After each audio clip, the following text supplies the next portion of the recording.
Bill Gates कहता है कि जो रिसर्च है वो फॉसिल फ्यूल को इस प्राइस पे ले आई that it become cheaper than a soft drink, और रिस्पॉन्सिबल रहना है to leave the assets and the resources for the next generation. लेकिन खाली जो फॉसिल फ्यूल का बिल है वो अराउंड $18 बिलियन का हमारा फॉसिल फ्यूल जो है वो इम्पोर्ट होता है। जो बुरी बात यह है कि हम जो हिट लिस्ट है क्लाइमेट चेंज की, उसमें टॉप 7-8 पे हमारा नंबर है कि हमने इंस्पायर करना है, मोटिवेट करना है, एजुकेट करना है और फिर हमने रेगुलेट करना है। एक डिग्री और बढ़ गया तो फिर वो डिस्ट्रक्शन की तरफ जाएगा।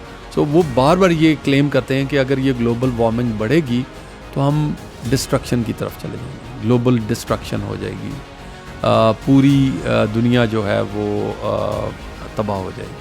हम शायद ऑलरेडी वो चीज़ें महसूस भी कर रहे हैं, देख भी सकते हैं। सो हमने क्या किया कि हमने डिफॉरेस्टेशन की है, हम लकड़ी काट लेते हैं और उसके अगेंस्ट हम रीफॉरेस्टेशन और एफॉरेस्टेशन नहीं करते। कुरान भी यही कहता है, ठीक है, सदका जारिया है। जो इंडस्ट्री की डिमांड है वो यूनिवर्सिटी में पढ़ाया जाना चाहिए। लाहौर की 1,26,00,000 की आबादी स्टेक होल्डर है लाहौर के एनवायरनमेंट में। हम बीइंग अ मुस्लिम, ये सारा कुछ हमने अपने लिए नहीं करना, ये अल्लाह के लिए करना है।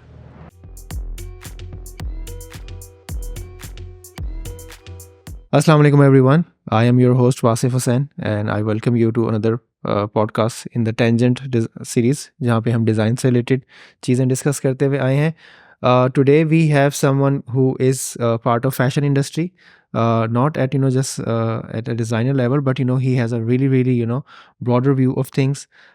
मैं ज़्यादा उनके बारे में नहीं बताऊंगा कि वो किस तरह की चीज़ें कर रहे हैं, because there are lot of things that even I would learn from him and I think it's better that he explains कि उनकी फैशन के अंदर और सस्टेनेबिलिटी के अंदर ख़ास तौर पे किस किस्म की इंगेजमेंट है।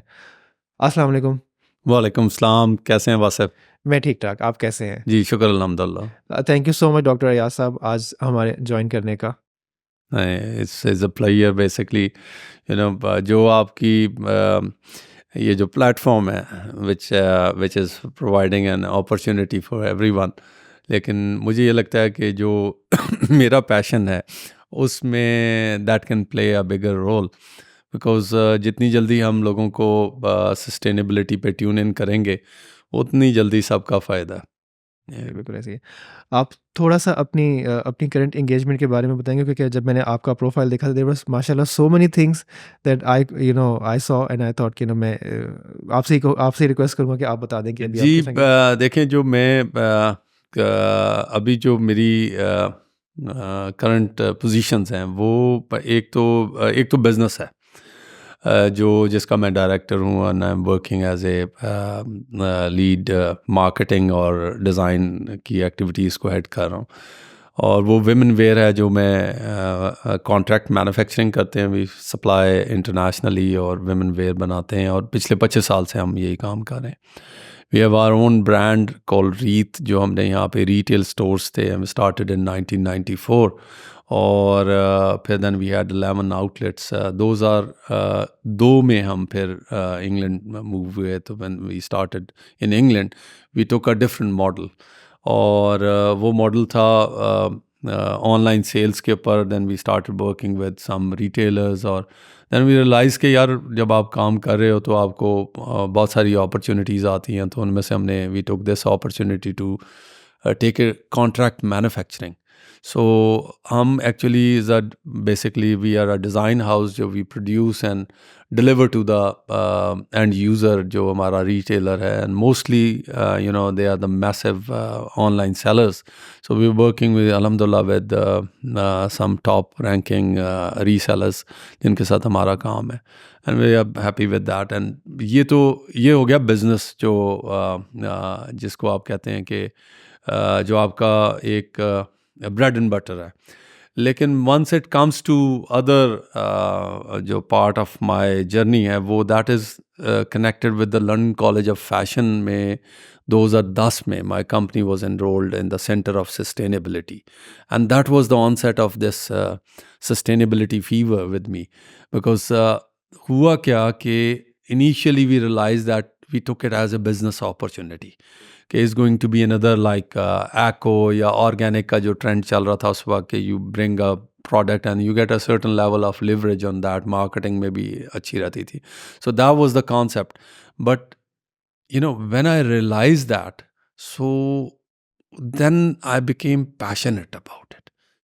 और वो फिर जर्नी वहाँ पे रुकी नहीं, फिर वो स्टडी बढ़ती गई. तो वो फिर जो करंट मेरी पोजीशंस हैं वो शायद उस पैशन के अगेंस्ट मुझे वो एक अल्लाह ताला ने रिवार्ड दिया हुआ है. For example, I am convening decarbonisation committee of PRGMEA, which is one of the largest जो एक्सपोर्टर एसोसिएशंस हैं पाकिस्तान में, उनमें वन ऑफ द लार्जेस्ट है. We got 600 members, Artistic Milliners से लेके यूएस अपैरल तक. और वी आर वर्किंग, हमारी जो मैन्युफैक्चरर्स हैं वो लिवाइस को और दुनिया के सारे ब्रांड्स को डेनम से लेके नेटवेयर प्रोवाइड करते हैं, स्पोर्ट्स वेयर देते हैं. We have offices in Karachi, Lahore and Sialkot. तो उसका एक प्लेटफॉर्म हमने इस्टेब्लिश किया which is again about the sustainability, sustainable practices in textile industry.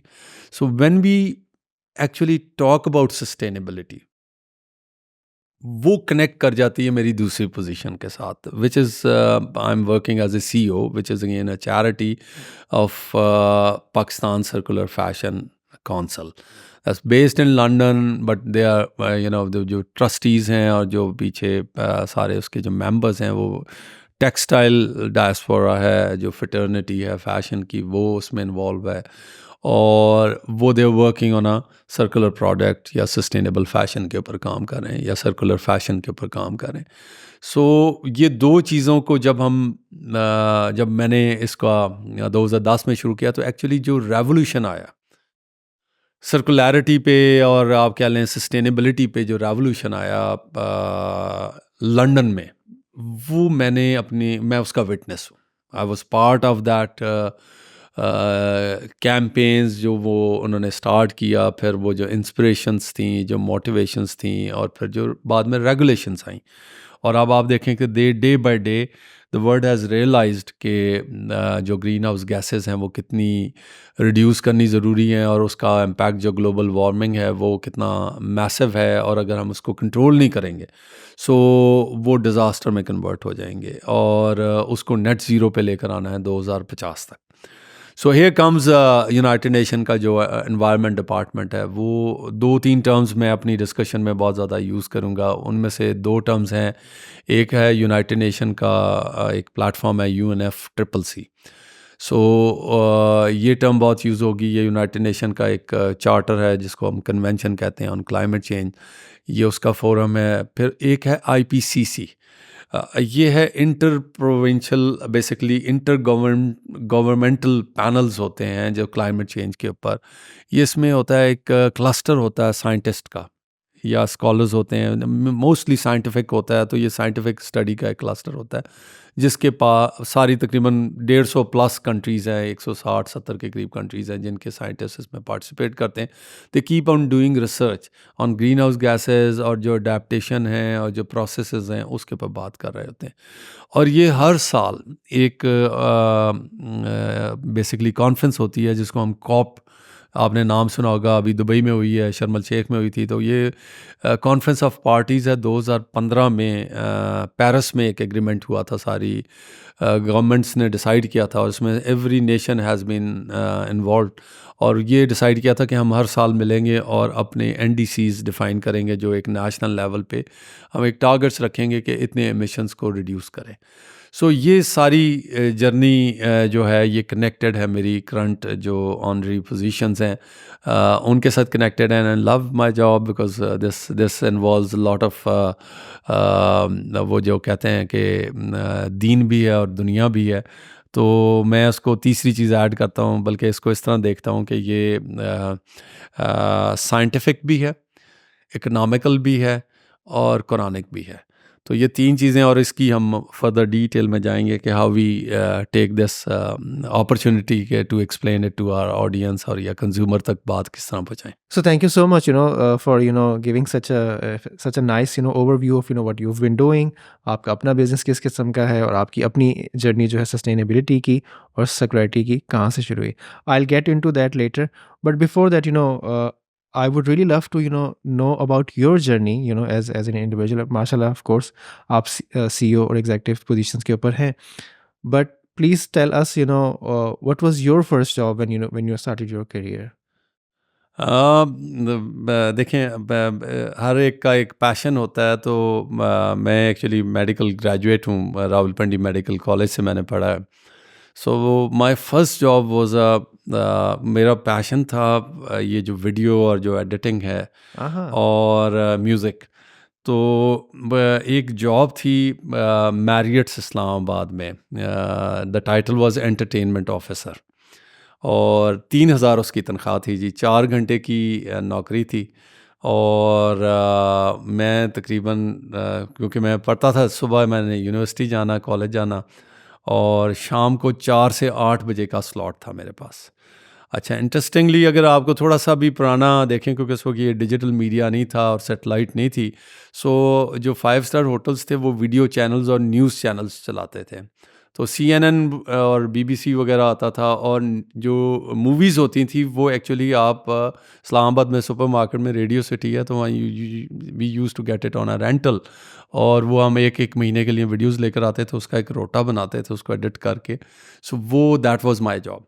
और फिर लॉबी में अक्सर जो म्यूज़िक है और जो चीज़ें हो, तो उसका एक रोटा बनाना, उसको प्ले करना, प्लेलिस्ट बनाना. और फिर छोटे हम वीडियोस बनाते थे to do the promotion, like Eid festival है, मैंगो फेस्टिवल है, इस तरह की वीडियोस हम बनाते थे. सो मैं सुबह कॉलेज जाना और शाम को मेरी वो दिस वाज माय जर्नी. और it was so much learning, क्योंकि आपको उस वक्त मैं बात आई एम टॉकिंग अबाउट 1988 और 89 की बात कर रहा हूँ. और फिर 91 तक मैंने तकरीबन काम किया. उसके बाद फिर मैं जब मेडिसिन की स्टडीज़ बढ़ गई और वो फिर मैनेज नहीं होता था, तो बस उसके साथ बिज़ी हो गया. लेकिन वो इतना कुछ सीखने को मिला, ठीक है, क्योंकि पूरी दुनिया वहाँ पे आती थी. इस्लामाबाद कैपिटल, फिर वो वाज एक्चुअली हॉलिडे इन था उस वक्त, और फिर ये इन्होंने फ्रेंचाइज ली हाशवानीज़ ने. सो मैरियट बनाया. तो जब वो ट्रांजिट किया उसको पूरा, एक वो जो ट्रांजिशन थी, तो उसमें there were lot of trainings, ठीक है, we were part of that training as well. So वो जो ट्रेनिंग्स थी और जो वहाँ पे ओवरऑल एक एटमॉस्फेयर था, वो लर्निंग, और मेरी जिस तरह की एनर्जी थी और जिस तरह मैं जाता था, तो मैं अपने बच्चों को और अपने कोलीग्स को या स्टूडेंट्स को ये बता रहा होता हूँ कि मैं 4 घंटे की नौकरी थी, लेकिन मैं 8 घंटे लगाता था. सो मैंने कहा ये रीज़न था कि वो कोई काम इंटरेस्ट का कोई ना कुछ निकल आना, और वो उस पर टाइम लगाना, पता ही नहीं लगना टाइम का. So actually that was the कह लें कि वो जो मेरी ज़िंदगी का जो प्रोफेशनल कैरियर का एक पोर्शन था वहाँ पे. और फिर इसका एडवांटेज हर जगह मुझे मिला, और आज तक अल्लाह का शुक्र है कि वही कोलीग्स, वही दोस्त. और उसका सबसे बड़ा एडवांटेज है कि जिधर भी जाओ तो वो लोग फैले हुए हैं, यहाँ पे भी, यूके में भी. सो जब ट्रैवल करते हैं तो we get someone who is like from the same hospitality के बैकग्राउंड से, और इस्लामाबाद से कहीं ना कहीं कनेक्शन निकल आता है. So that was the first job. और फिर वहाँ से फिर मेरी, जब मैं मेडिसिन में आया, मेडिसिन कंप्लीट की, फिर I went into the fashion school, I started my own retail, और लॉट ऑफ एक्सपेरिमेंटल वो जर्नी थी. फिर स्टार्टेड एक्सपोर्टिंग. सो एक्सपोर्ट की एक जर्नी जो अक्सर मैं शेयर करता हूँ कि वेंट टू न्यूयॉर्क, और मेरी जेब में उस वक्त कैश $5 थे, और ख़ाली टिकट मेरे पास ख़रीदने के पैसे थे, और $5 से I travel to New York JFK. और एक दोस्त था, उसका बिज़नेस था ये लैमुज़िन और ये जो कैब्स होती हैं, तो उसका एक नंबर था टोल फ्री. तो वो टोल फ्री पे उसको मैंने कॉल किया, and I had few samples with me. That was the total जो मेरे पास चीज़ें थी लगेज में. एंड बाय द टाइम मैं 2 महीने के बाद जब मैं वापस आया ना, तो आई हैड $25,000 का जो डिफरेंट ऑर्डर्स थे LA से, न्यूयॉर्क से. और उसमें से कुछ लोगों ने एडवांसेस भी हमें भेज दिए थे। सो वो मैं कहता हूँ कि जो $5 से पहले जो फ़ियर था, ठीक है, और वो जो एक जहाज़ चढ़ना था, तो वो एक, क्योंकि देखें बात ये है कि जब आपको एक करेज चाहिए, और वो समझता हूँ कि वो अल्लाह ताला ने उस वक्त वो करेज दी कि let's do it, and I was confident. लेकिन ग्रॉसली अगर मैं उसको कहूँ कि वो सारा कुछ मतलब मुझे आज लगता है कि वो शायद अल्लाह की बहुत बड़ी मेहरबानी थी उस वक्त, कि वो एक ब्रेक थ्रू मिला, and फिर उसके ऊपर हमने कैपिटलाइज किया। और बाज़ कस्टमर ऐसे हैं जिनको जब मैं मिला हूँ तो $50,000-60,000 का मैं काम कर चुका था, तब उनके साथ मेरी पहली 1-to-1 इन पर्सन मुलाकात हुई है। सो वो फिर बहुत सारी चीज़ें होती गई, लेकिन अल्टीमेटली अल्लाह ताला बिन वेरी काइंड, एंड अल्हम्दुलिल्लाह वो एक जर्नी में मुझे एंगेज रखा। और फिर उसके बाद अब जो जर्नी है वो तो मैं तो कहता हूँ कि वो बाज़ दफ़ा आप दुआ करते हैं और कुछ चीज़ों की ऐसी दुआ करते हैं जो आपको अल्लाह ताला दे भी देता है, लेकिन ये जो चीज़ है, ये मुझे लगता है कि ये रिवॉर्ड है, और ये को गिफ्ट है अल्लाह ताला की तरफ से, कि ये जो अप्रोच और जो अल्लाह ताला ने चीज़ें कनेक्ट करवाई हैं, जो मैंने आपसे भी डिस्कस भी हो रहा था कि कुरान के साथ जो कनेक्शन है, दैट वाज अमेजिंग, बिकॉज वो आपको जीने का मकसद दे देता है। ठीक है, ऑलरेडी जो आपकी इनहेरिटेड मोरालिटी है वो एग्जिस्ट करती है, जो आपके पेरेंट्स से, जो आपके रिलीजन फेथ के साथ आती है। लेकिन जब आप उसके ऊपर ख़ुद अपनी आँखों से देखते हैं, ऑब्ज़र्व करते हैं, और आर्टिस्ट बहुत सेंसिटिव होता है, आप मेरी बात समझ सकते हैं। तो वो जब वो उसको फ़ील करता है और वो फिर अल्लाह ताला की रहमतों को देखता है, तो फिर कैसे ना शुक्र अदा करे। तो ये आपको बस एक बेसलाइन थी जो मैंने आपसे शेयर की। So we knew, like that, you were an entrepreneur, you're a thought leader, you're an executive person, but I never realized, this comes as a surprise to me that I'm also, sitting next to an artist as well, वो media officer, और ये जो आपकी पहली job थी, जी, like welcome. editing music and like Yeah. compiling something, उस video के अंदर भी और म्यूजिक के अंदर भी, वो भी एक बड़ा एक आर्टिस्टिक जी, कोई डाउट नहीं है इसमें। प्रोफेशन है। तो Yeah. It's a pleasant surprise knowing that कि आपकी फर्स्ट जॉब इस किस्म की थी। ओके, अच्छा। दूसरा फिर ये है कि देखें, हमने शुरू जब हमने बात भी की, मैंने इंट्रोडक्शन में भी थोड़ा सा ये बात की, आपने फिर उसको और भी बताया, हमने सस्टेनेबिलिटी की भी बात की, हल्की सी टच की है अभी, और हमने सर्कुलरिटी की भी बात थोड़ी सी टच की है। मैं ये चाहता हूँ कि अगर आप हमें थोड़ा सा आसान लफ्ज़ों में पहले ये समझा दें कि सस्टेनेबिलिटी क्या होती है, ठीक है? उसकी क्यों ज़रूरत है? और फिर ताकि हम वो एक थोड़ी-सी अंडरस्टैंडिंग ले लें हमारी ऑडियंस, फिर हम सर्कुलरिटी की तरफ आएँगे, ठीक है? So please. देखें, जो सस्टेनेबिलिटी है वो बड़ा एक फिनोमेना है कि हमने we need to provide the resources to our next generations. ठीक है, इसका मतलब है कि जो रिस्पॉन्सिबिलिटी है is on our generation to leave the assets as it is, depleted नहीं करने, उनको रिन्यू करते रहना है, और फ्रेश अप रखना है ताकि नेक्स्ट जनरेशन उसको यूज़ करे। ठीक है, और ये सारी टर्म उससे कनेक्टेड है। ठीक है, बिकॉज सस्टेनेबिलिटी अब तो बहुत ही इसको फाइन ट्यून उन्होंने कर दिया, जो सस्टेनेबल डेवलपमेंट गोल्स उन्होंने SDGs बना दिए, वो उसकी गाइडलाइन ही यही है, UNFCCC की गाइडलाइन ही इसी बेसिस पे बनी है। और इसमें एनवायरनमेंट का रोल है सबसे इम्पोर्टेंट। जो क्लाइमेट चेंज, जो हम रोज़ डायलॉग हो रहा है, क्लाइमेट की बात हो रही है, आज लाहौर में वेदर पिछले साल इस तरह नहीं था, आज इस तरह है, विंडी भी है और सर्दी भी है, टेम्परेचर भी कम है। सो वो सारे फैक्टर्स जो है ना वो कनेक्ट हैं आपके रिसोर्सेज को यूटिलाइज़ करने के साथ, उसके हैबिट्स के साथ। और फिर इसमें एक टर्म हम यूज़ करते हैं एमिशंस की।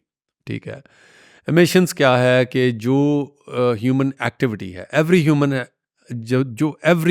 Activity causes you a certain level of emission. ठीक है, कार्बन एमिशंस की बात कर रहा हूँ। अच्छा, नॉर्मली इसको हम ग्रीन हाउस गैसेस कहते हैं क्योंकि इसमें कार्बन डाइऑक्साइड सबसे ज़्यादा है, मोर देन 70%।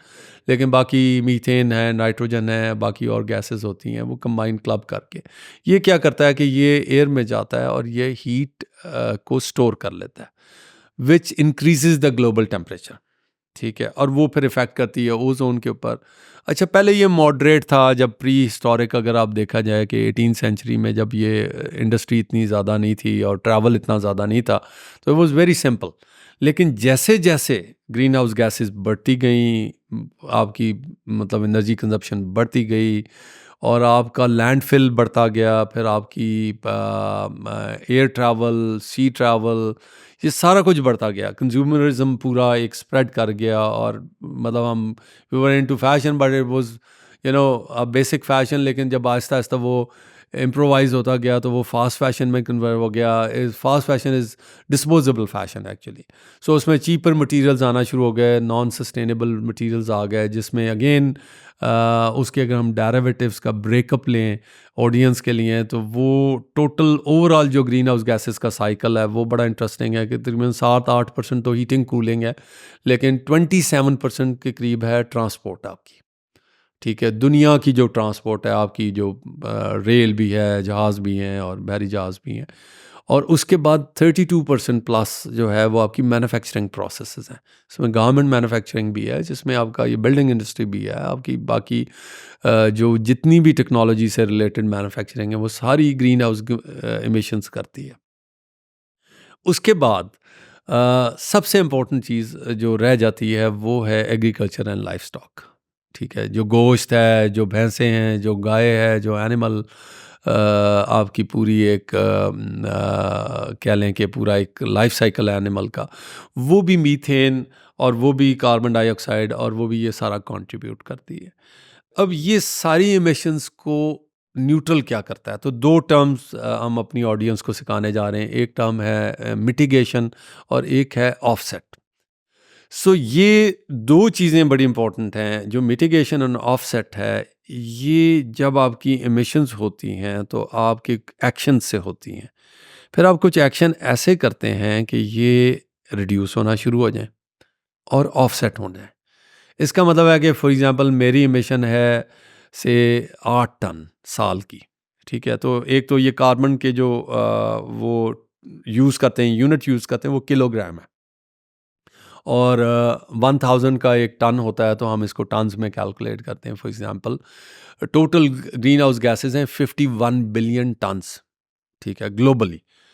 और एनुअल है ये एनुअल है जी। एक साल में जो 51 बिलियन टन्स होती हैं, ये प्लस माइनस हो रही है। जैसा कोविड हुआ, सारा दुनिया स्टैंड स्टिल हो गई, तो बिल गेट्स ने अपनी किताब में लिखा है कि ये 4 बिलियन टन जो है ना कम हुई। 51 बिलियन टन्स थी, लेकिन 4 बिलियन कम हुई।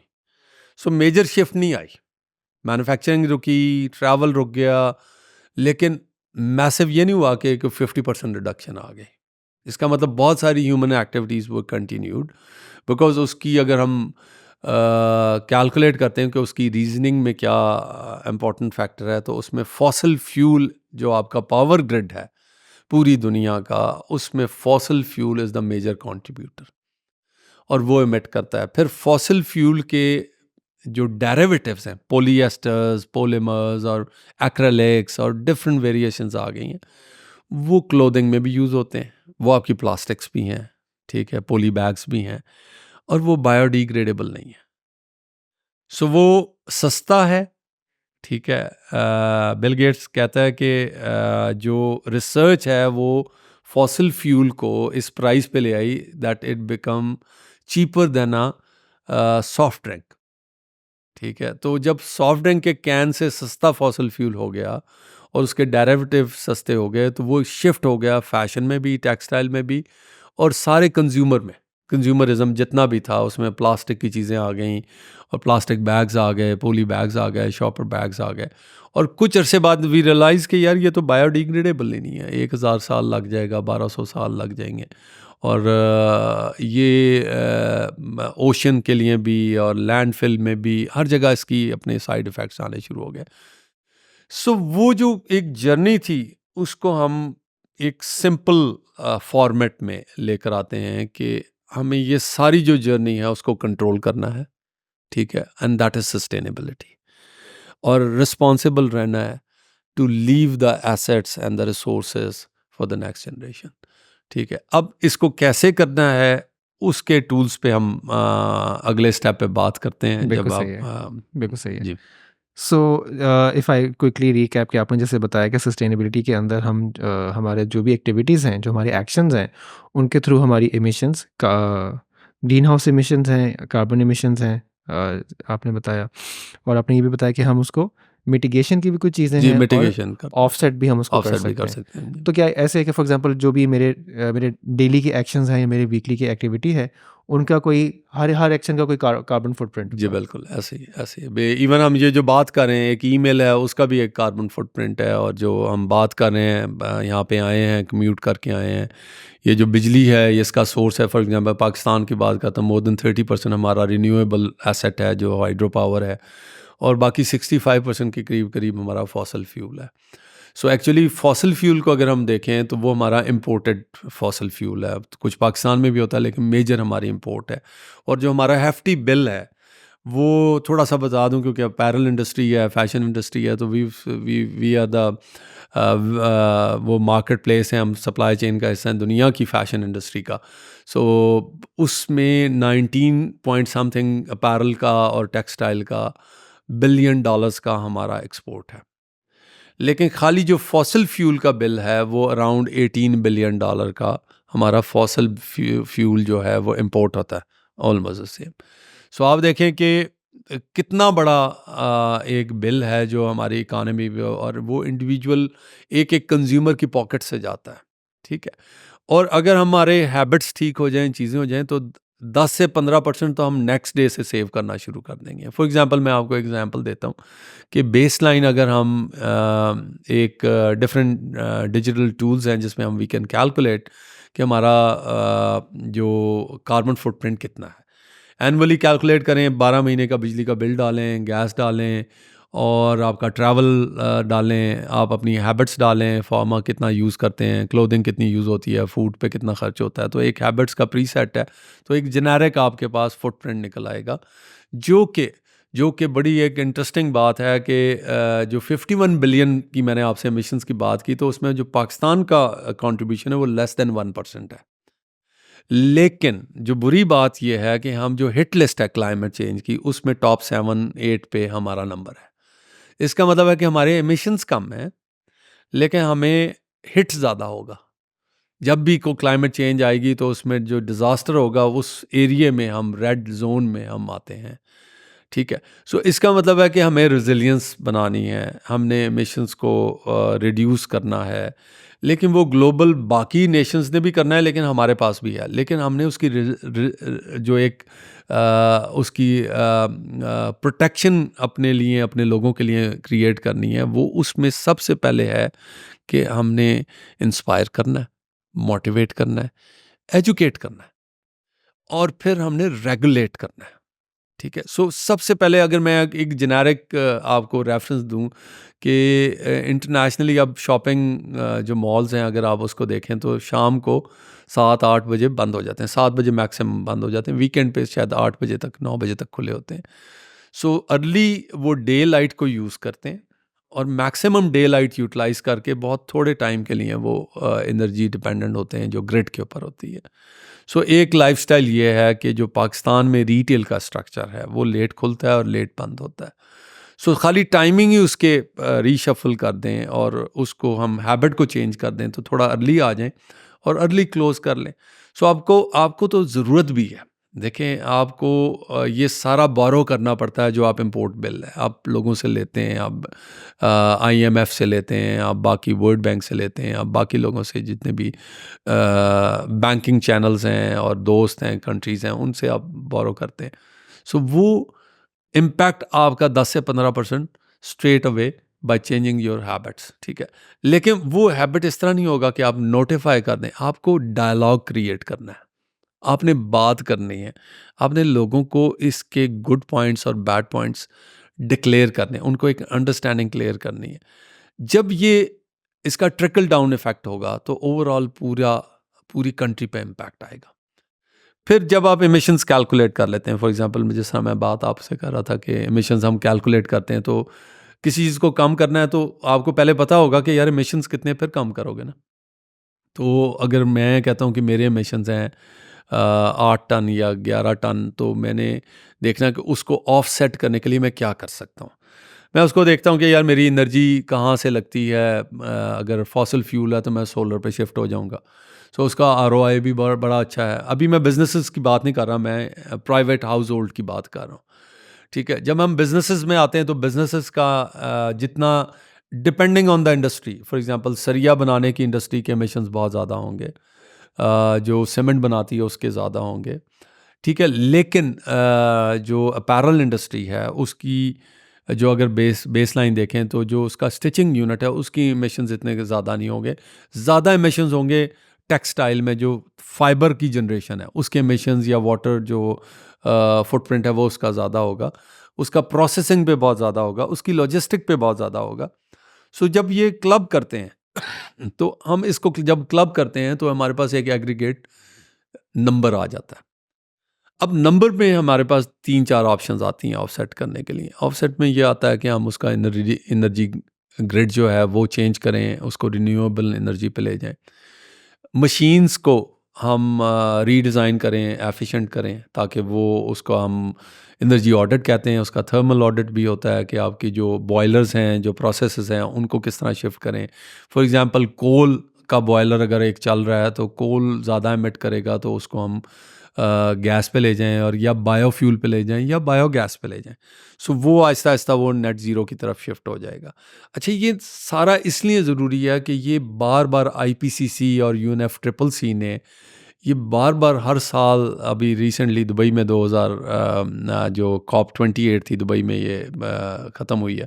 सो वो बार बार ये क्लेम करते हैं कि अगर ये ग्लोबल वार्मिंग बढ़ेगी तो हम डिस्ट्रक्शन की तरफ चले जाएंगे, ग्लोबल डिस्ट्रक्शन हो जाएगी, पूरी दुनिया जो है वो तबाह हो जाएगी। क्यों? हीट बढ़ेगी तो हीट से सारी जो एयर प्रेशर है वो चेंज होगा और उसके साथ पूरा ग्लोबल क्लाइमेट चेंज आएगी और वो फिर बियॉन्ड वो कंट्रोल चला जाएगा सिचुएशन जो। सो ये सारी चीज़ों को जब हम देखते हैं तो ये उससे कनेक्टेड है। सो ये मुझे लगता है कि हर तरह से हमारी ये जो जर्नी है वो उससे कनेक्टेड है एनवायरनमेंट के साथ। बिल्कुल सही। जैसे आपने वो बात कही ना कि हमारा शायद 1% है एमिशंस ग्लोबल, जो एमिशंस का नंबर है, पर जैसे आपने वो बात कही कि हम we are one of the top 10, top 7 में है जी, टॉप 7 में है जो हिट लिस्ट के ऊपर है। सो शायद हमने ऑलरेडी इन पिछले 2-3 साल में ख़ास तौर पे देखा है, जैसे मौसम कुछ चेंज हुआ है हमारा, कहीं कहीं पे पंजाब के अंदर कहीं पे बर्फ़बारी हुई है।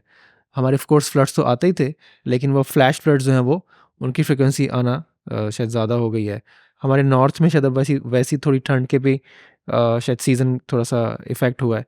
सो हम पाकिस्तान के अंदर भी वो ऑलरेडी उसके इफ़ेक्ट्स देख रहे हैं। जी बिल्कुल और ये ऐसे कोई ऐसी बात नहीं है, जैसे अगर आपने वो साइंटिस्ट की बात कही कि साइंटिस्ट अगर कह रहे हैं कि वो अगर थोड़ा-सा और बढ़ा, 1 डिग्री और बढ़ गया तो फिर वो डिस्ट्रक्शन की तरफ जाएगा। वो चीज़ भी शायद ट्रू है, लेकिन हम ऑलरेडी चाहे पाकिस्तान में भी, आप जिस तरह आप एजुकेट करने के लिए आए हैं, आप बताने के लिए आए हैं, आप उन प्रोसेसेस का एक्सप्लेन कर रहे हैं, लेकिन हम शायद ऑलरेडी वो चीज़ें महसूस भी कर रहे हैं, देख भी सकते हैं। जी बिल्कुल ऐसे ही है। मैं उसी की बात कर रहा था कि देखें, जब ये जो चीज़ें हैं लोगों को बताते हैं तो बेसलाइन चीज़ें उनको जब थोड़ी सी रियलाइजेशन होती है तो उनको रियलाइज़ होता है कि बहुत सारे जो ह्यूमन एक्शंस हैं उसकी वजह से हो रहा है। ठीक है, और उसमें अब छोटी सी एग्जांपल मैं पंजाब की भी दे दूं, क्योंकि हम बैठे हैं लाहौर में और हमारी एक प्रॉब्लम स्मॉग भी है। हमारी लाहौर की अपनी एयर इंडेक्स अगर आप देखें तो इट्स वेरी हाई, जो अलर्ट पे है, रेड पे है बल्कि। सो वो उसका रीज़न क्या है कि हमारा कवर होना चाहिए, फॉरेस्ट का कवर होना चाहिए 30%, हम हैं अराउंड 2.75 पे। ठीक है, टोटल अगर हम नॉर्थ को भी मिला दें तो हमारा ऑलमोस्ट 4% के करीब कवर है पूरे पाकिस्तान में। सो हमने क्या किया कि हमने डिफॉरेस्टेशन की है, हम लकड़ी काट लेते हैं और उसके अगेंस्ट हम रीफॉरेस्टेशन और एफॉरेस्टेशन नहीं करते। रीफॉरेस्टेशन होती है कि जहाँ पे हमने कटिंग की है उतने ही हम दरख्त और लगा दें, और एफॉरेस्टेशन होती है कि एक लैंड क्लियर थी और उसके ऊपर हमें कभी कल्टीवेशन नहीं हुई थी तो हम उस पर दरख्त लगा लें। सो ये अभी लेटेस्ट जो ट्रेंड 2022 की रिपोर्ट में पढ़ रहा था, तो उस 2022 में और 2023 में भी उन्होंने कहा आईपीसीसी के पैनल ने कि ये one of the cheapest and the easiest solution to go for afforestation and reforestation for the protection of the globe.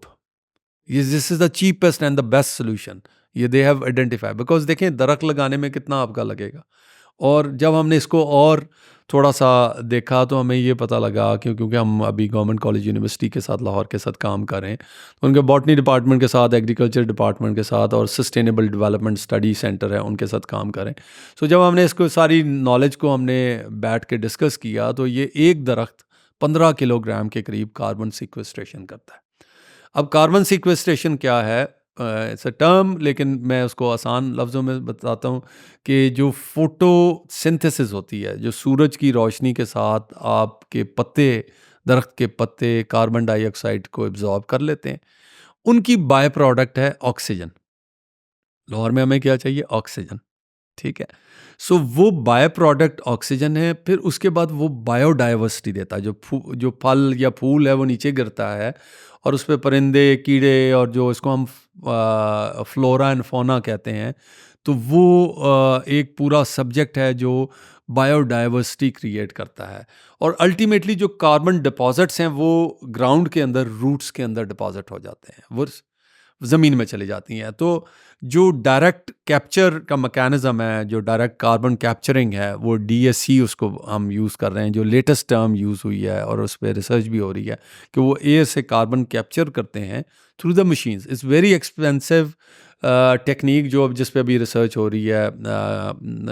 Iceland में ये पहला इसका प्लांट उन्होंने, और वो ड्रिल करके या थ्रू ट्यूबिंग वो लैंड के अंदर फिल कर देते हैं कार्बन, जो जितना भी डिपॉजिट्स हैं वो कार्बन उधर चली जाती है। सो एक्चुअली ये जो दरख्त है, ठीक है, ये क्या कर रहा है? It's a natural machine. Natural machine, ठीक है। और जब हम ये एमिशंस की बात कर रहे थे और सारी चीज़ों की बात कर रहे थे, तो जब आप एमिशंस कंट्रोल करते हैं, पाकिस्तान की बात कर रहे थे, तो हम ये कह रहे थे कि यार आपके एमिशंस बढ़ते हैं, तो बड़ी तीन इंपॉर्टेंट चीज़ें हैं कि पहली चीज़, आप साइंटिफिकली इसको रिड्यूस कर रहे हैं तो बड़ा साइंटिफिक है, ठीक है, तो आपको एडवांटेज है। साइंस कहती है कि बड़ा एडवांटेज है।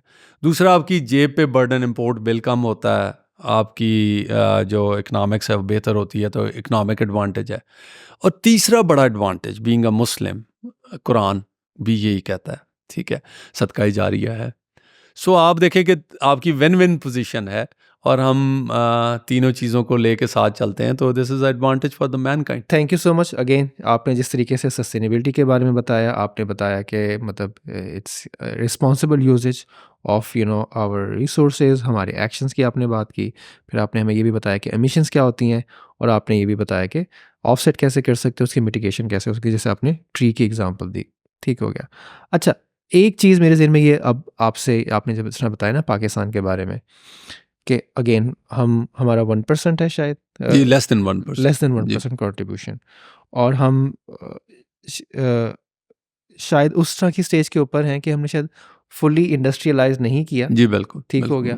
और I think this is amazing कि हम दुनिया की 5वीं बड़ी पॉपुलेशन है, और हमारा जो एमिशंस का जो कंट्रीब्यूशन है वो 1% से भी कम है। जी बिल्कुल। तो मुझे तो लगता है कि ये चीज़ तो बहुत वो है, बहुत ऐसी चीज़ है कि जो हम कह सकते हैं, हम बात कर सकते हैं दुनिया के साथ कि अच्छा देखें, हम भी करना चाहते हैं, बिकॉज हम तो ऑफ कोर्स टॉप 7 में हैं ही हैं। जी जी बिल्कुल। जो इसके असरात को से गुजर रहे हैं।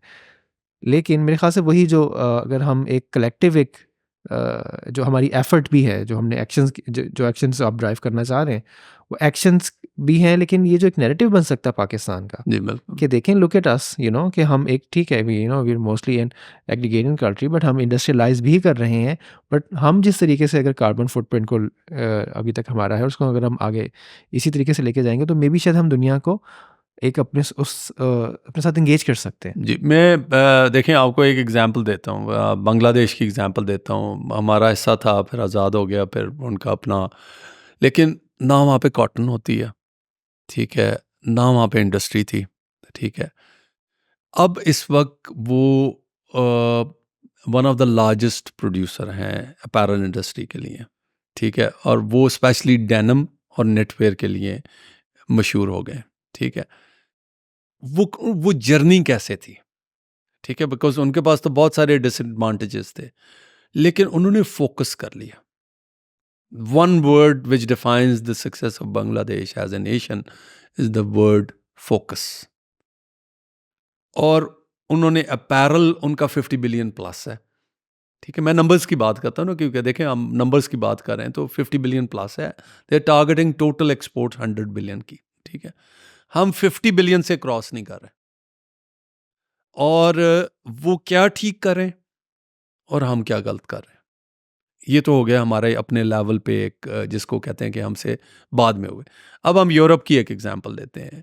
1,75,00,000 आबादी का मुल्क है हॉलैंड, ठीक है।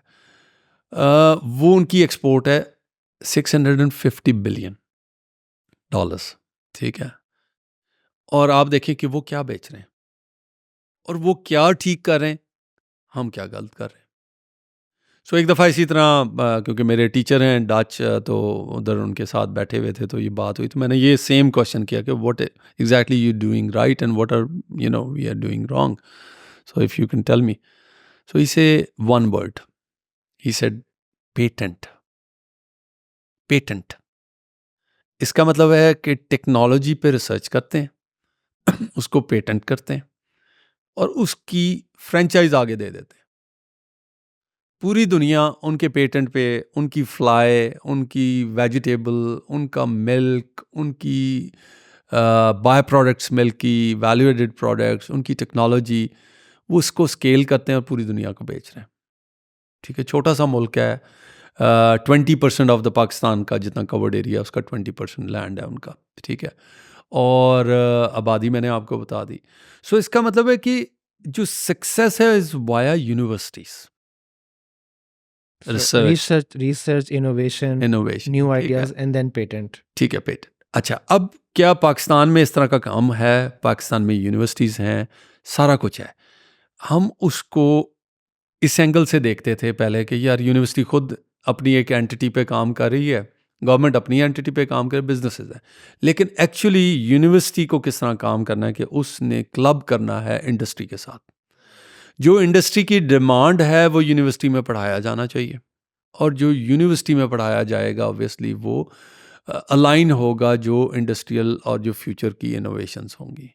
सो वो जो क्लब करना है वो हमें आगे ले जा सकता है, ठीक है। अब ये सारी चीज़ों को जब हम देखते हैं तो हमें नज़र आता है कि यार ये जो डिसएडवांटेज था पाकिस्तान का कि हमने इंडस्ट्री नहीं लगाई, ये इस तरह का है कि कंप्यूटर होता था 486, ठीक है, और वो उस पे बैठे होते थे, बड़ी सी मशीन होती थी, बड़ा हैवी ड्यूटी कंप्यूटर आता था। सो आप देखें कि एक पूरा गैप आया और उसके बाद हम डायरेक्टली आईफोन 15 पे या 16 पे चले गए, ठीक है। सो हमने उसको बायपास कर लिया। So we should act smart कि आज हम अपना नैरेटिव बिल्ड कर सकते हैं। हमारी हर प्रोडक्ट का नैरेटिव होगा कि is made by environmental resilient nation, ठीक है। वो जो रिजिलियंस का वर्ड है वो हम इम्प्लीमेंट कर दें अपनी टोटल एक्टिविटीज़ में। और ये कैसे हो सकता है? ये बहुत इजी है, क्योंकि जो देखें, जो मैंने आपको रेफ़र किया तो मैंने उसमें सबसे पहले तो हमारा जो रिलीजन है वो उसको ऑलरेडी प्रीच भी करता है, प्रैक्टिसेस भी दिखाता है, और सुन्नत रसूलुल्लाह सल्लल्लाहु अलैहि वसल्लम की सुन्नत में भी ये नज़र आता है। तो आप देखें कि हदीस है कि जी पानी वेस्ट नहीं करना, ठीक है, चाहे आप दरिया के किनारे बैठे हो, ठीक है। सो वो उसको आप देखो कि वो प्रैक्टिस क्या है और हम क्या कर रहे हैं, ठीक है। फिर इसी तरह रिसोर्सेज हैं, जिस तरह मैंने आपको मार्केट्स की एग्जांपल की और इंडस्ट्री की एग्जांपल दी, इस तरह बहुत सारे रिसोर्सेज हैं। जब हम उनको इवैल्यूएट करते हैं, फॉर एग्जांपल हम लोकल सब कॉन्टिनेंट के जो वाटर बेसिन की बात करते हैं, ये मैं नहीं कह रहा, ये वर्ल्ड बैंक भी कहता है, ये जो एजेंसीज हैं WWF और बाकी लोग की रिपोर्ट भी यही कहती है कि जो पानी का नीचे जो वाटर बेसिन था वो इतना ज़बरदस्त था कि वो दुनिया कहती थी कि ये कभी ख़त्म नहीं होगा। और इस वक्त हम अगर 8-10 साल में उसको कंजर्व नहीं करेंगे तो वो पानी ख़त्म हो जाएगा। ठीक है, तो पानी जिस तरह कराची में टैंकर मिलता है, इस तरह लाहौर भी टैंकर अगर मिले तो आप अपना लाइफस्टाइल देखें कि कितनी बड़ी इंटरवेंशन, और उसकी एक प्राइस हो। अभी तो हमें एक नेमत है और उसकी प्राइस कोई नहीं है। ठीक है, अगर आप वाटर बिल वासा का देखें तो कुछ भी नहीं है against the usages of the waters and letters. So आपने इसको एस्टिमेट करना है, हमने फुटप्रिंट, वाटर फुटप्रिंट और जो कार्बन फुटप्रिंट है उसको एवेल्यूएट कर लेना है और कैपेसिटी बिल्ड करनी है। हर ह्यूमन, बेसिकली ग्लोबली तो देखा जाए तो हर ह्यूमन बीइंग की होनी चाहिए, लेकिन हम अभी पाकिस्तान की बात कर रहे हैं कि हम इस हद तक एजुकेट करें और मोटिवेट करें कि वो उसको मिटिगेट और ऑफसेट करने की प्लानिंग सब एनालाइज कर सकें। One word is analyse. Someone who can analyse जो उसके रिसोर्सेज की यूजेज है और जो उसकी आगे उसने रिकवरी करनी है। So here comes the model of circular economy और जो सर्कुलरिटी है कि वो हर चीज़ रीथिंक हो, रीयूज़ हो और उसको रिसाइकल करें और अपसाइकल करें, तो ये उसका मॉडल है जी। बिल्कुल ठीक है, बिल्कुल ठीक है। Okay, so before we go into circularity, I think वही जो आपने बात की, अब मेरे ज़हन में वही चीज़ आई थी कि वो कॉन्टेक्चुअल उसकी जो अंडरस्टैंडिंग है वो भी कितनी, देखें, रियल लाइफ है ना, कि जैसे अब लाहौर के अंदर भी हमारे एक बहुत अच्छा, मतलब एक जो विंटर का सीज़न आता था, जी। मतलब it was a very sort of prolong 3-4 महीने कम से कम एक अच्छा विंटर का सीज़न आता था। बट वही इन्हीं चीज़ों की वजह से, sustainability, climate change and green house gases की वजह से, वी आल्सो अगेन हम वही उन असरात को देख रहे हैं, उन असरात को हम महसूस कर रहे हैं। मैंने शायद सुना था कहीं पर कि शायद हमारी कुछ जो फसलें हैं, उनका भी बिहेवियर कुछ थोड़ा-सा बदल गया, क्योंकि वो जो फसल थी, वो भी एक कुदरती चीज़ है ना, वो उसी पानी, उसी माहौल, उसी आबो-हवा की आदी है। लेकिन अगर वो चीज़ें बदल रही हैं, वो चीज़ें फ़र्क हो रही हैं इन चीज़ों की वजह से, जिस तरीके से इंसान अपने वसाइल का इस्तेमाल कर रहा है और केयरलेसली इस्तेमाल कर रहा है, तो वो हम शायद देख रहे हैं पाकिस्तान के अंदर भी, और हमें, अब हमारी सराउंडिंग में हमें उसकी बहुत सारी केस स्टडीज़ महसूस होती हैं, which may be sort of prompt us के हमें ये चीज़ को समझना चाहिए और इसके ऊपर टाइमली एक्शन लेना चाहिए। जी, मुझे ये लगता है कि देखें, सबसे पहले तो डायलॉग स्टैब्लिश होना चाहिए। जिस तरह आपका फोरम है और बाकी फोरम्स हैं, हम उस पे काम भी कर रहे हैं, लेकिन वो इनफ नहीं है। मैं एग्जांपल किस तरह देता हूँ उसकी, कि हमारी एक फैक्ट्री है रोहिल नाले पे, फॉर एग्जांपल, जो हमारे मेंबर हैं प्रिगमिया के, और वो बड़ा रिसाइकल करके वाटर जो है वो एक स्टैंडर्ड है, उस पे वो उस नाले में उनका वो जो ड्रेन है वो ओपन है, तो उनका जो इतना पानी है वो बड़ा क्या लें कि स्टैंडर्ड पे है। ठीक है, एक स्टैंडर्ड है जिसको वो फॉलो कर रहे हैं और उस स्टैंडर्ड का वाटर रिसाइकल होके और फिल्टर होके जा रहा है। ठीक है, सो कोई हैज़र्डस मटेरियल नहीं है, कोई उसमें और कंटेंट नहीं है जो हैज़र्ड के तौर पे हम कंसिडर करें। साथ ही 4 फैक्ट्रीज हैं जो लोकल इंडस्ट्रीज़ हैं। ठीक है, वो उनकी थ्रेशोल्ड जो पानी की कंडीशन है, जो वो है, वो बहुत बुरी कंडीशन में पानी जा रहा है। सो एक्चुअली नाले में तो पानी में कोई चेंज नहीं आई। इसी तरह जो हमारे मेंबर फैक्ट्री है, वो उसका धुआं, जो बॉयलर का धुआं है, बड़ा बायोफ्यूल यूज़ कर रहा है और बड़ा उसका केयरफुल है, एफिशिएंसी पे भी, और टेक्नोलॉजी भी अपडेटेड है। सो वो धुआं वाइट है, और 4 जो 7 फैक्ट्रीज हैं उनका काला धुआं है। सो वो यहाँ पे टर्म यूज़ होती है इंक्लूसिविटी, कि everyone has to be involved in it because everyone is part of this जो पूरा मैकेनिज्म है, लाइफस्टाइल है, उसमें everybody is connected to each other. So her cheese connected है एक दूसरे के साथ। सो वो हम सारे स्टेक होल्डर हैं। लाहौर की 1,26,00,000 की आबादी स्टेक होल्डर है लाहौर के एनवायरनमेंट में। और अब आप ये कह दें कि वो उसका जो फॉर एग्जांपल स्मॉग की बात कर लें, या जो आप हमारा जो एक जो इंडेक्स पे जो लेवल है उसकी बात कर लें कि यार वो कितना डेंजरस है। सो उसका impact regardless of age, gender और community, everybody has to suffer it. ठीक है, अब जब वो सफरिंग है तो वो इम्पैक्ट कैसे पड़ता है? पहली बात, if you have already got a poor health, ठीक है, आपकी हेल्थ एंड फिटनेस ठीक नहीं है, तो आप ज़्यादा प्रोन हैं बीमारियों से। ठीक है, तो बीमारी लगेगी, फिर इम्यूनिटी भी कम है, तो आपको ज़ाहिर बात होगा, जब बीमारी लगेगी और इम्यूनिटी भी कम है तो आप जॉब पे नहीं जाओगे। तो आपका जो एक साइकिल था इकोनॉमिक्स का, जो आपकी इनकम थी वो डिस्टर्ब हो जाएगी। वो डिस्टर्ब होगी तो बच्चों की पढ़ाई डिस्टर्ब हो जाएगी, पूरा फैमिली सफ़र करेगी। जब पढ़ाई डिस्टर्ब होगी तो उनकी आगे जॉब्स सिक्योर नहीं होगी। ठीक है, सो ट्रिकल डाउन इफेक्ट है। सो आप इसको थोड़ी देर, जो पहला डॉट है वो क्लाइमेट से शुरू करें कि अगर इसको जो प्री इंडस्ट्रियल स्टेज पे ले जाएं और उसको नेट ज़ीरो कर लें या एमिशंस को कंट्रोल कर लें और रिस्पॉन्सिबल कंजप्शन पे पूरी प्रैक्टिस शुरू कर दें, पूरा ग्लोब। ठीक है, और वो उसकी आवाज़ उठाने में ना इस वक्त हमारा रोल बहुत बड़ा होना चाहिए। क्यों? लेस देन 1% कॉन्ट्रीब्यूशन है और हमें मतलब समझ लें इस तरह के सज़ा किसी और की हम काट रहे हैं। ठीक है, सो वो कतील शफाई जो शायर होते हैं ना, बड़े विजनरी होते हैं, तो वो कहते हैं मोहब्बत अब नहीं होगी, कुछ दिनों के बाद होगी। तो मैं कहता हूँ सस्टेनेबिलिटी अब नहीं होगी, कुछ दिनों के बाद हो जाएगी। गुजर जाएंगे जब ये दिन तो उनकी याद में होगी। तो वो कहते हैं कि जब डिज़ास्टर हो जाएगा फिर हमें ख्याल होएगा कि we could have been more sustainable and more responsible. तो वो स्टेज नहीं आनी चाहिए। मतलब मुझे ये लगता है कि हमें we should take action ASAP सारे फोरम्स पे। और इंक्लूसिविटी मीन्स कि आप रीजनल लैंग्वेज में जाएं, पंजाबी में जाएं, पश्तो में जाएं, लोगों के देखें 13.5 करोड़ आपके पास स्मार्टफोन है। ठीक है, मोर देन 18 करोड़ के करीब आपका जो कनेक्शन है वो इन्वॉल्व है, जो आपका मोबाइल कनेक्शन है। So you can pass on the messages. ठीक है, इंगेज करना है। फिर मैस कम्युनिकेशन है, उसकी मैं आपको एग्जांपल दे दूं, बड़ी इंटरेस्टिंग। मैं UK में बात कर रहा कहीं यूनिवर्सिटी पे मूवी आप देखते हैं, मूवीज़ देखते हैं, तो अगर आप एक विलन को देखेंगे ना, तो गाड़ी ड्राइव कर रहा है तो वो सीट बेल्ट लगा रहा है।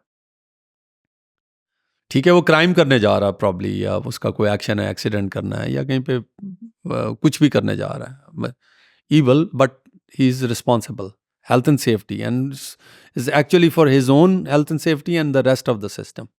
ठीक है, फिर जो हीरो है वो भी आता है, वो भी बेल्ट लगाता है। तो क्या मैसेज आ रहा है? ठीक है, इसी तरह जब हम इन्वायरमेंट की बात कर रहे हैं तो जो लाइट कंट्रोल है, ठीक है जी, हीरो निकले स्विच ऑफ कर दे, विलन या सास या कोई और जो आपका क्रिमिनल जिसको आप कहते हैं ईवल, एक सिंबल है, वो भी निकले, वो भी स्विच ऑफ कर दे। So the message goes to the masses conditioning. ठीक है, इसी तरह अगर आप देखें कि अक्सर हम लोग बात करते हैं ना, तो लोगों का एक रिजिलियंस हम देखते हैं कि जब हेलमेट्स की बात आती है तो हेलमेट का फ़ायदा सबसे ज़्यादा किसको है? जिसने यूज़ करना है।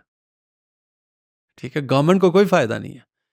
अच्छा, हेलमेट जब क्या होगा कि आपने हेलमेट नहीं पहना और आप बड़ी उसमें हैं, आपकी ईगो है कि यार हेलमेट नहीं पहना, हमने लॉ अगर रेड लाइट क्रॉस करनी है तो हमने दिखाना है कि yes we can do that, मतलब दिस इज। तो ये जो माइंड सेट है इसको शिफ्ट करना है। फॉर एग्जांपल DHA में हम बैठे हुए हैं, तो टोटल का एक पंप है, तो उसके साथ बड़ा फेमस वाई ब्लॉक का टोटल का इशारा है जो बड़ा फेमस है।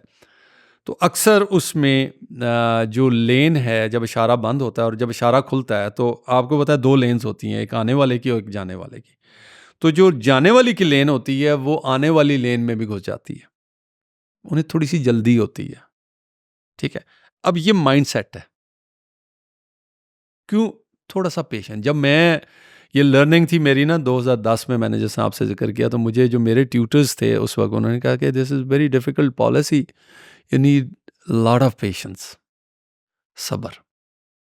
तो कुरान में क्या है, बार बार सब्र की तलकीन है। तो मेरा पैशन जो कन्वर्ट हुआ है वो आफ्टर नोइंग दिस कॉम्बिनेशन, वो एनवायरनमेंट पे एक तरह का इस हद तक चला गया कि वो मैं ये समझता हूँ कि ये सदका जारिया है। मैं आज भी जो बात कर रहा हूँ, जो आपके पास भी बैठा हूँ, मेरा मकसद टोटल ये है कि ये मैसेज लोगों तक जाए, ये नेकी का काम है, और उनको ये नैरेटिव पता लग जाए कि हम बीइंग अ मुस्लिम, ये सारा कुछ हमने अपने लिए नहीं करना, ये अल्लाह के लिए करना है। सो जब हम अल्लाह के लिए करते हैं तो रिवॉर्ड एक्सपेक्ट करते हैं अल्लाह ताला से। सो मुझे ये लगता है कि ये narrative should be taught in mask, ठीक है, मस्जिद हमारी कम्युनिटी का हिस्सा है, फिर हमारी यूनिवर्सिटीज़, फिर हमारी प्रैक्टिसेस। सो मुझे ये लगता है कि ये विन विन सिचुएशन होगी, बीइंग अ मुस्लिम और फिर बीइंग अ पाकिस्तानी, हम इस नैरेटिव को ऊपर ले जाएं, और मुझे ये लगता है कि इतनी रेजिलियंस है कि we can take it very quickly इंशाल्लाह। ठीक हो गया। तो आई थिंक आपने बहुत अच्छे तरीके से बताया कि सस्टेनेबिलिटी किस तरीके से इम्पैक्ट करती है, और हम कहाँ पर खड़े में पाकिस्तान के कॉन्टेक्स्ट के अंदर हमें किस किस्म के एक्शंस लेने की ज़रूरत है। प्लीज़ नाउ टेल अस कि सर्कुलरिटी क्या होती है, ये जो हम बात कर रहे हैं, जैसे आप भी पाकिस्तान सर्कुलर फैशन काउंसिल के हेड हैं, जी, तो मैं सर्कुलरिटी मैं क्या है? उसी पे बात कर रहा हूँ कि ये जो बेसिकली किस तरह इवॉल्व हुए, वो तो देखें, जो टेक्सटाइल और फैशन या अपैरल इंडस्ट्री है, उसका कंट्रीब्यूशन है टोटल ग्लोबल जितना भी एमिशन है ग्रीन हाउस गैसेस का, अराउंड 11% है जो आपकी अपैरल इंडस्ट्री है। हमारे हैबिट्स, हमारी चीज़ें, हमारा जो लाइफस्टाइल है, फॉर एग्जांपल एक डेनिम की पैंट है, उसमें कितने थाउजेंड्स ऑफ लीटर यूज़ होता है, और जो पूरा अगर एंड टू एंड उसको देखें कि जो लाइफस्टाइल है पूरा हमारा, उसमें एक पोर्शन मैन्युफैक्चरिंग का है, एक पोर्शन लॉजिस्टिक एंड रिटेल का है, और एक कंज्यूमर का पोर्शन है। आपको याद नहीं होगा कि आपकी जो कपड़े हैं उनको धोने में आपका कितना पानी लगा, आपको नहीं याद होगा, ठीक है। सो हमने जब उसको उसकी जो एनालिसिस को देखते हैं, तो वो तकरीबन 23% जो वाटर कंजप्शन है एक जीन्स के पेयर की, ठीक है, वो 23% कंज्यूमर के पास है, और मोर देन 50% जो है वो फाइबर के प्रोसेस में, जब वो क्रॉप होती है, फिर फाइबर आता है, कॉटन ग्रो होती है, और जो अपैरल मैन्युफैक्चरिंग है और जो गारमेंट बनता है और स्टिच होता है, उसका जो पोर्शन है, वो ये मैं वाटर के फुटप्रिंट की बात कर रहा हूँ, ठीक है। सो वो फुटप्रिंट में तकरीबन उसकी वैल्यू 11 से 12% होती है, बड़ा कम पोर्शन है, और हम उसको, अगर हम बहुत ज़्यादा इंडस्ट्री हमारी काम भी करेगी तो हम उसको 50% लेस कर लेंगे, ठीक है। लेकिन जो मेजर पोर्शन है, इसका मतलब है कंज्यूमर को ट्रेन करने की ज़रूरत है, ठीक है। और जहाँ पे फाइबर आ रहा है, वो उसको हम रीजनरेटिव प्रैक्टिसेस कहते हैं, जो कॉटन WWF पाकिस्तान में काम कर रही है, बहुत सारे लोग हैं, असद बाजवा साहब हैं, आर्टिस्टिक मिलियनर है, सूरती है, US अपैरल है, everyone is going for a region, Interloop है। सो वो बेसिकली सारे लोग इस वक्त ऑर्गेनिक कॉटन पे काम कर रहे हैं, ठीक है। और इसका मतलब है कि नो पेस्टिसाइड्स, नेचुरल हैबिटेट में, और ऑर्गेनिक कॉटन आएगी, ठीक है। उसकी क्वालिटी और उसके ऊपर सारा काम हो रहा है, तो वो एक तो मटेरियल्स के ऊपर काम हो रहा है, दूसरा जो पूरे प्रोसेसेस हैं उनके ऊपर काम हो रहा है। अब इसको हम कनेक्ट करते हैं किसके साथ, जो आपने सर्कुलैरिटी की बात की है। देखें, जो आज से पहले इकानमी हमारी जो स्टैंडर्ड इकानमी है, हम उसको कहते हैं लीनियर इकानमी, कि वो हमारा एक, we manufacture something and we then dispose it, use it and dispose it, ठीक है। उसका जो लाइफ साइकिल असेसमेंट है, अगर हम वो करें कि एक हमने पेयर ख़रीदा और वो फिर हमने पहना, फिर उसको यूज़ किया और उसके बाद हमने उसको डिस्पोज कर दिया, तो उसकी जो एंड ऑफ लाइफ है वो क्या है, 2-3 हम उसको कहते हैं कि ग्रॉसली, या वो लैंडफिल में चली जाएगी, ठीक है, एंड तो लैंडफिल है, ठीक है। लेकिन उससे पहले अगर हम देखें तो कुछ कुछ पोर्शन उसका रिसाइकल और रीयूज़ हो जाएगा, ठीक है। जो चैरिटीज़ हैं, जहाँ पाकिस्तान में एक क्लोथिंग बैंक है, अखुवत ने इस्टेब्लिश किया, लोग काफ़ी सारी चीज़ें देते हैं। हमारी अपनी भी एक कल्चरल, अगर आप देखें, हमारी प्रैक्टिसेस हैं कि हमारे जो रात का अगर खाना बच गया तो वो हम अगले दिन नाश्ते में यूज़ हो जाता है, नान बच गए या रोटी बच गई तो उसका पराठा बन जाता है। इसी तरह कपड़े जो हमारे जो बड़े भाई के कपड़े हैं वो छोटे भाई ने पहने हैं, फिर फैमिली में डिस्ट्रीब्यूट होते हैं, फिर आगे और लोगों को वो चले जाते हैं।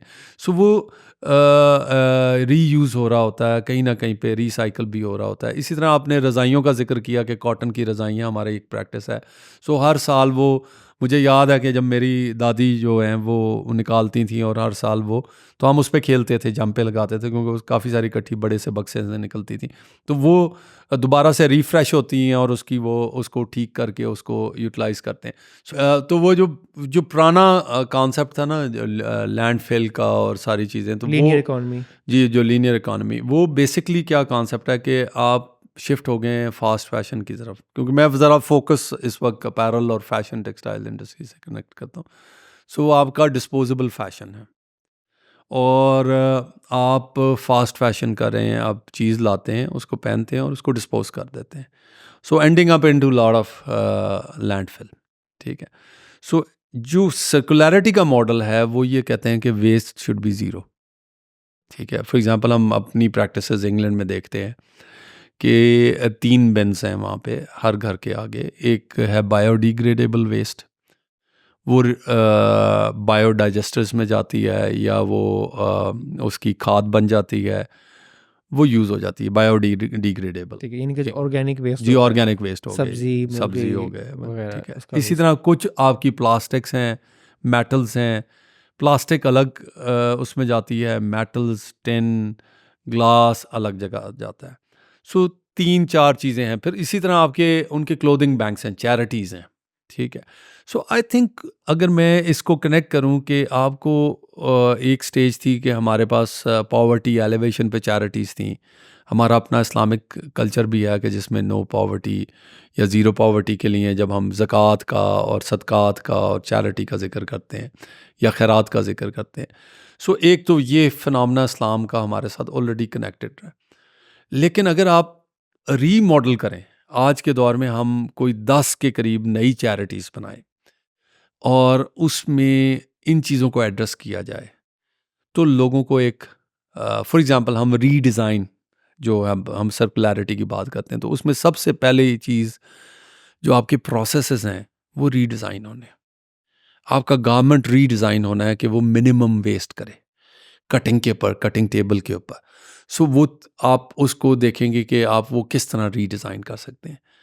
सो अगर रीडिज़ाइन हम अपैरल में देख रहे हैं तो आपका जो कंस्ट्रक्शन है वो भी रीडिज़ाइन हो, जो बिल्डिंग टेक्नोलॉजीज़ हैं वो एनर्जी कंजर्वेटिव हो, ठीक है, इंसुलेटेड हो। जब वो इंसुलेटेड होगी तो आपका इलेक्ट्रिसिटी का बिल कम होगा।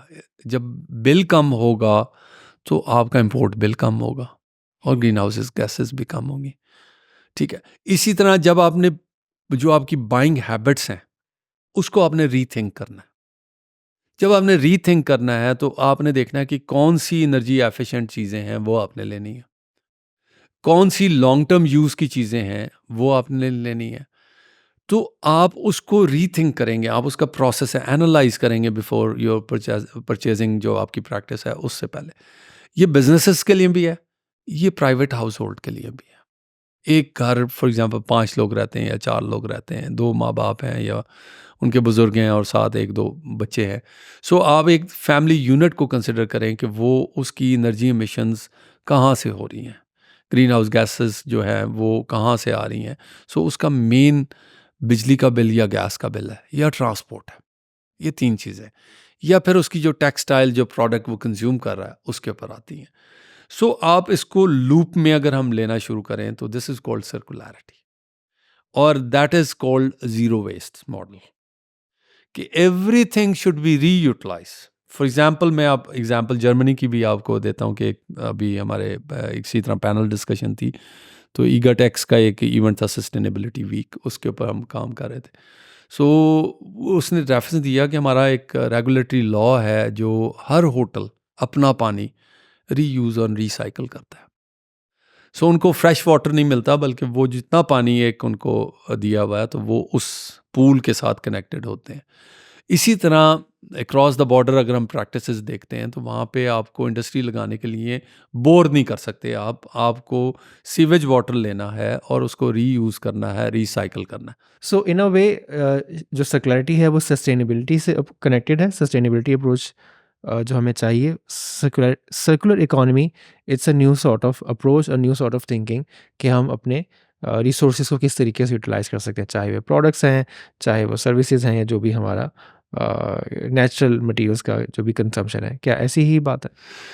देखिए, ये सर्कुलैरिटी जो है ना, वो आपने कनेक्ट करनी है हमारी पर्सनल लाइफ में और हमारे बिजनेसेस में।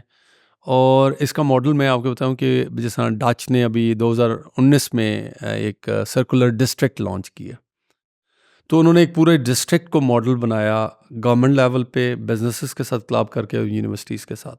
तो कंज्यूमर भी इन्वॉल्व था, रिटेल बिजनेसेस भी इन्वॉल्व थे, गवर्नमेंट भी इन्वॉल्व थी।